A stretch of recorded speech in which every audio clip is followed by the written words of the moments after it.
Coucou les amis, c'est Sandra, j'espère que vous allez bien aujourd'hui, j'espère que vous êtes en pleine forme. Aujourd'hui, je vais vous parler d'un livre qui s'appelle Révolution Keto, parce que ces derniers mois, je me suis beaucoup intéressée au régime cétogène, à l'alimentation plutôt cétogène, que je trouve que c'est un sujet qui mérite qu'on s'y attarde, qui mérite qu'on se pose des questions. Dans le grand Truman Show dans lequel on vit, eh bien, je pense qu'il y a un moment, surtout quand on prend de l'âge, on doit s'intéresser à la façon dont on s'alimente, à l'effet que l'alimentation a sur notre santé, et se rappeler de cette phrase d'Hippocrate qui dit que ton alimentation soit ta première médecine. Donc être soi-même attentif à ce que l'on met dans notre corps et ce que l'on met dans notre corps a comme action sur notre corps. Je me présente pour ceux qui ne me connaissent pas, je suis Sandra Ganval, écrivaine indépendante, et sur cette chaîne je partage avec vous, autant que YouTube me le permet, ce que j'ai envie de partager avec vous. Je vous parle de livres que j'ai lus, je fais souvent des chroniques. Je vous parle de mes romans, puisque je suis écrivaine, donc je vous parle de mes romans, de mes nouvelles, et je vous invite à les découvrir. Elles sont toutes disponibles, ils sont tous disponibles sur la plateforme Amazon en version papier et en version numérique. Donc il y en a un peu pour tous les goûts, hein, des livres légers, des livres un petit peu plus sombres comme on a toujours besoin d'une blonde section bikini pour vendre une machine à laver, un roman assez sombre, un thriller psychologique que je vous invite vivement à aller découvrir sur la plateforme Amazon. Donc, si vous voulez me soutenir, et même pas, c'est pas du soutien, hein, si vous avez envie de découvrir la qualité de mon travail, parce que j'ai mis beaucoup d'implication, donc si vous voulez découvrir la qualité de mon travail, je vous invite à aller sur la plateforme Amazon et à voir un petit peu ce que je fais. Je vous propose également des formations que je vous offre dans le domaine de l'auto-édition, puisque je m'auto-édite depuis 2011, donc j'ai acquis une petite expertise que je partage avec ceux que ça intéresse. Donc vous avez les liens juste en dessous de la vidéo pour aller justement sur des podcasts ou des vidéos que j'ai réalisées à ce sujet. Et puis actuellement je suis dans une démarche de reconversion, donc je me prépare à devenir coach. J'accompagne des personnes, donc j'ai une formation à la base de psychologue, j'accompagne des personnes qui souffrent de troubles du comportement alimentaire, ou bien qui ont des problèmes d'obésité, ou bien qui souhaitent prendre du poids ou perdre du poids mais qui n'y arrivent pas. Voilà, donc une approche à la fois qui tient compte de l'aspect psychologique, de l'aspect addictif surtout de la nourriture, donc on travaille beaucoup là-dessus, et puis évidemment sur l'alimentation en elle-même. Donc si ça vous intéresse, n'hésitez pas à me contacter. Pour le moment, je me forme, donc je travaille gratuitement, hein. Donc si vous voulez me contacter, vous avez mon mail juste en dessous de la vidéo. Donc aujourd'hui on va parler de Révolution Keto, un livre de Gary Taube. Alors Gary Taube, c'est qui? C'est un des plus célèbres journalistes scientifiques américains. Ses articles dans le New York Times et ses livres, dont le best-seller Pourquoi on grossit, ont été récompensés par de nombreux prix, dont 3 de l'Association des écrivains scientifiques. Il enseigne à l'école de santé publique de l'Université de Californie à Berkeley. Alors je vais vous lire le 4e de couverture. Si malgré les régimes vous bataillez depuis des années avec vos kilos, le moment est venu de comprendre pourquoi et d'agir définitivement. Depuis des décennies, les autorités sanitaires ne cessent de nous marteler que pour perdre du poids, nous devons manger moins de gras et faire plus de sport. Et pourtant, les chiffres de l'obésité n'ont jamais été aussi désastreux. Plus de 54% des Français et plus de 64% des Canadiens, pour ne citer qu'eux, sont aujourd'hui en surpoids ou obèses. Et si ce qui est valable pour les personnes minces n'était tout simplement pas transposable aux personnes obèses ou en surpoids. Et si la physiologie même des personnes en surpoids ne leur permettait pas de métaboliser correctement les glucides contenus dans une alimentation prétendument saine. Avec cette enquête passionnante, le journaliste américain Gary Taube démontre pourquoi les recommandations officielles constituent une mauvaise approche de la perte de poids pour des millions de personnes. Il explique comment le régime cétogène ou keto, pauvre en glucides et riche en graisse, peut aider un grand nombre d'entre elles à atteindre un poids idéal et à le stabiliser toute la vie. Basé sur l'analyse minutieuse des données scientifiques et 20 années d'entretien avec une centaine de médecins et de chercheurs, ce livre va révolutionner votre façon de concevoir l'alimentation saine.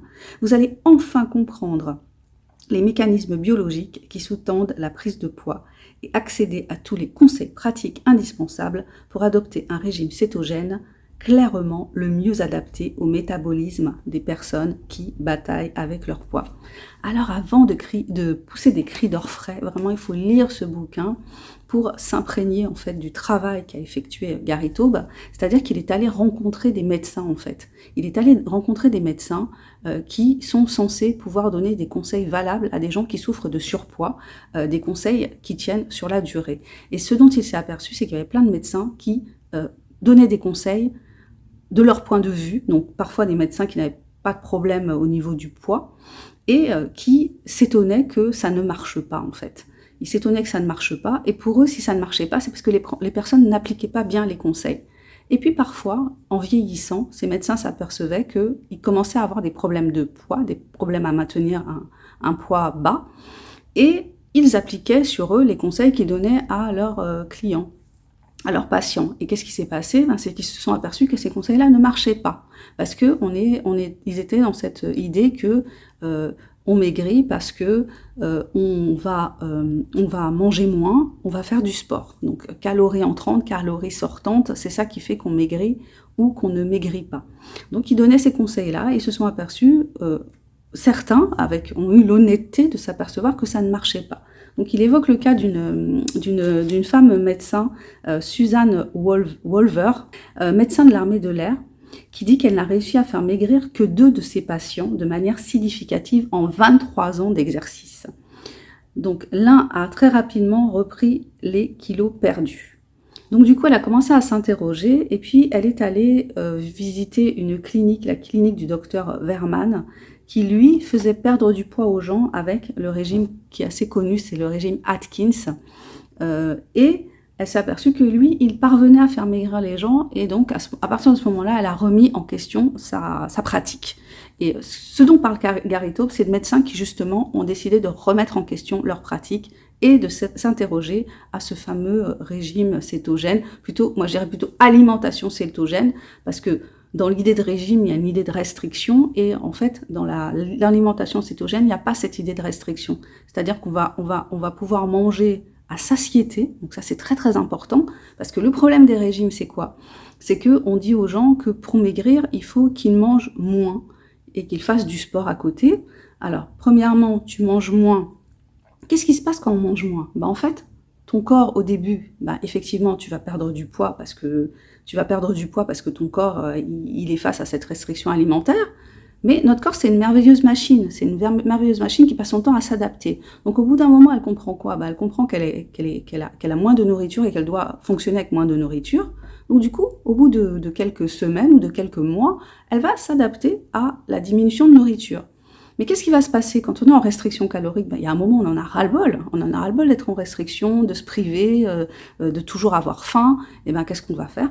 On va se remettre à manger comme on mangeait normalement, voire même plus, parce qu'on a été tellement en privation. Et qu'est-ce qui se passe? C'est que ton corps, il va continuer à fonctionner comme ça, comme il a appris à fonctionner avec moins.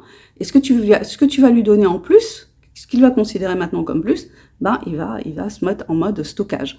Donc c'est pour ça que quand on fait des régimes, on fait le yo-yo. On fait le yo-yo parce qu'on est avec cette privation. J'ai grossi, je vais manger moins, du coup je perds. En fait, au bout d'un moment, j'en ai marre d'être en restriction, donc du coup je vais reprendre mes kilos. Donc on fait le yo-yo comme ça. Et ce qui est intéressant avec la diète cétogène, c'est qu'il n'y a pas de restriction calorique, mais il y a des trucs qu'on va manger moins ou pas manger du tout en fonction de la façon dont on a envie de suivre cette diète, parce que on parle de LCHF, donc LC Low Carb High Fat, ça veut dire qu'on mange très très peu de glucides et beaucoup de gras, enfin plus de gras. Voilà, donc après, il y a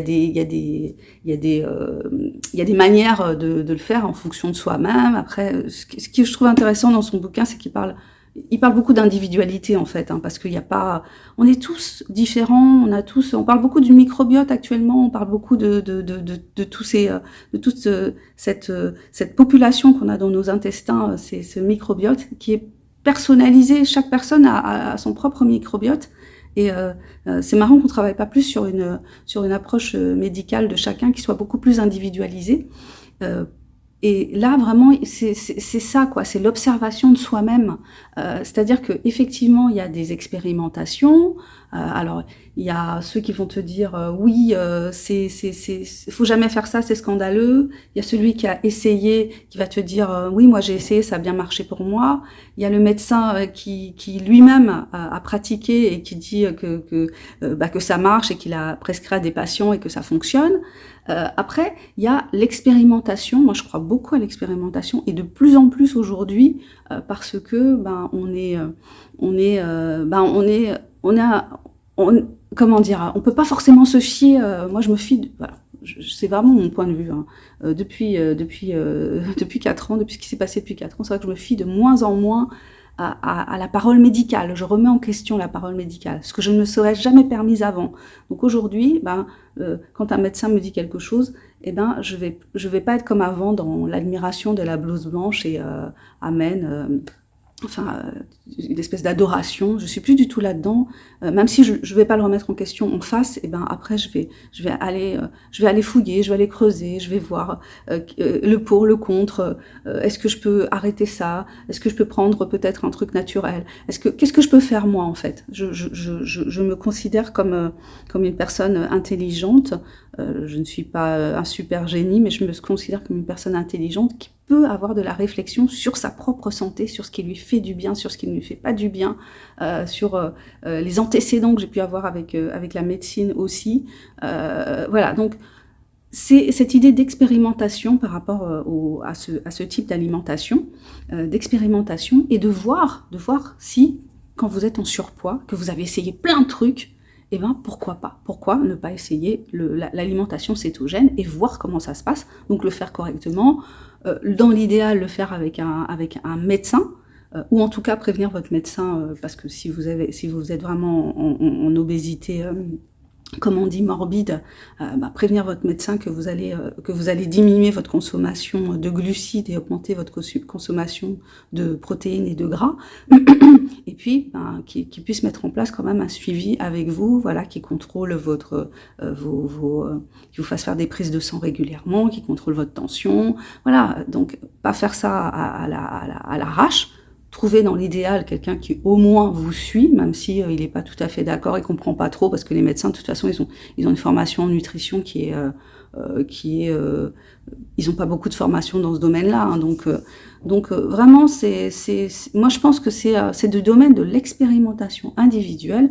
Donc évidemment dans ce livre il vous parle de plein de c'est bien sourcé, donc il vous parle de plein d'expériences qui ont été menées, il vous rapporte l'expérience de nombreux professionnels, il vous rapporte les résultats qu'ils ont observés, donc c'est quand même c'est sourcé, hein, donc il n'y a pas de, comment dire, c'est pas il plane pas, c'est pas un gourou,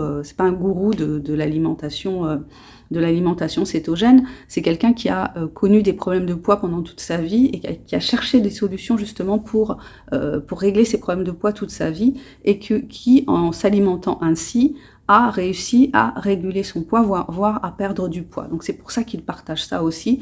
Et puis c'est aussi dans l'idée de briser quelque chose qu'on nous sort depuis les années 60-70, une façon de nous alimenter qu'on nous impose depuis ces années-là, et qui en fait n'a pas de réel support, scientifique en fait. Scientifique, non, il n'y a pas. C'est-à-dire quand on nous dit faut que quasiment la majorité de notre assiette ce soit des glucides, il y a rien qui dit que ça nous permet de rester en bonne santé, et ça nous permet de ne pas prendre de poids. Et effectivement, c'est depuis que on nous rabâche toutes ces choses sur ce type cette façon de s'alimenter, cette pyramide alimentaire là où d'abord tu as les céréales, c'est depuis ça que justement les gens prennent de plus en plus de poids. Donc oui, les glucides c'est obésogène, oui. C'est une réalité en fait qu'on expérimente. Quand on fait l'expérience, on voit que oui, effectivement, ce qui fait grossir, c'est ça. Donc voilà, c'est pas une vue de l'esprit. Ok, bon bah écoutez, j'avais envie de vous parler aujourd'hui de ce livre que je vous invite à lire, qui est vraiment très très intéressant, qui va bousculer vos idées reçues, qui va peut-être vous choquer, vous n'allez pas adhérer. Bon, bah écoutez, si vous n'adhérez pas mais que vous avez envie de tenter l'expérience, bah tentez l'expérience et vous verrez bien. À ce moment-là, vous pourrez en parler différemment et puis vous pourrez parler de votre point de vue. Moi, je parle de mon point de vue pour le jeûne, je parle de mon point de vue. Pour le cétogène, je parle de mon point de vue. Donc, je pense que c'est aussi des, des expériences individuelles qui sont importantes par rapport à la santé. C'est peut-être pas bien de dire, pas bien, ça peut être considéré comme pas bien de dire ça, mais je pense que ouais, il y a une part d'expérience individuelle. On était censés tous mourir d'une maladie quand même récemment, hein, donc enfin bref, je vais pas rentrer dans ce truc-là. Bon, bah écoutez, je vous remercie en tout cas si vous êtes passé sur cette chaîne. Si ça vous dit, abonnez-vous, activez la cloche. Si vous voulez être averti des prochaines parutions, donc je poste une vidéo tous les jours. Je vous souhaite une super journée ou une super soirée en fonction de l'heure à laquelle vous êtes par ici. Prenez soin de vous, prenez soin de votre mental, vibrez haut, faites-vous du bien, faites des choses qui vous font du bien, chantez, dansez, faites de la relaxation, de la méditation, faites des câlins, allez vous balader, sortez ou restez seul en fonction de ce qui vous met en énergie. Bye bye.